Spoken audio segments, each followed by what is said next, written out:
बिस्मिल्लाहिर्रहमानिर्रहीम। अस्सलाम वालेकुम ख़वातीन हज़रात।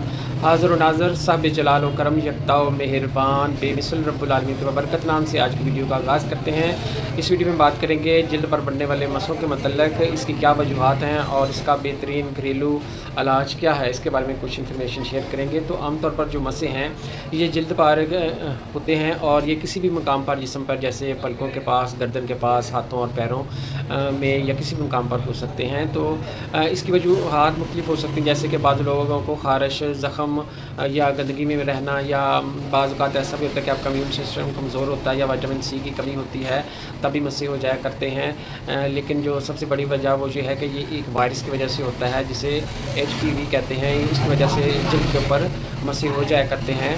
तो इसका जो बेहतरीन घरेलू इलाज है वो चंद इलाज मैं आपको बताता हूँ, जो आपको पसंद आए, जो या माफ़क आए, वो आप अपना सकते हैं। जैसे कि लहसुन लें, उसको कुचल लें और मसे के ऊपर आप थोड़ा सा लहसुन लगाएं और ऊपर टेप या कोई पट्टी लगा दें। जब जलन महसूस हो तो उसको उतार दें। उतारने के बाद आप नारियल का तेल लगा दें।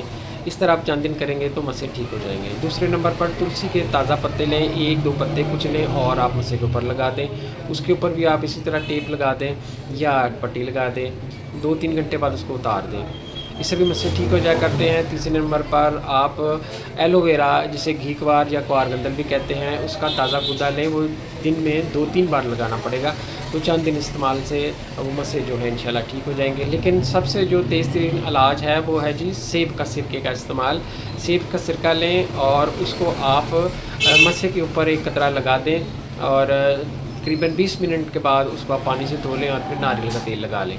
ये सबसे तेज़ है, लेकिन इससे बाज़ लोगों को एलर्जी हो जाती है। ये चंद दिन इस्तेमाल करने से इंशाल्लाह मसा सूख के खुश्क होकर गिर जाएगा। ये थी जी इन्फॉर्मेशन मसों के इलाज के मतलब। इंशाल्लाह मिलते हैं नेक्स्ट वीडियो में। दुआ में याद रखिएगा। अस्सलाम वालेकुम।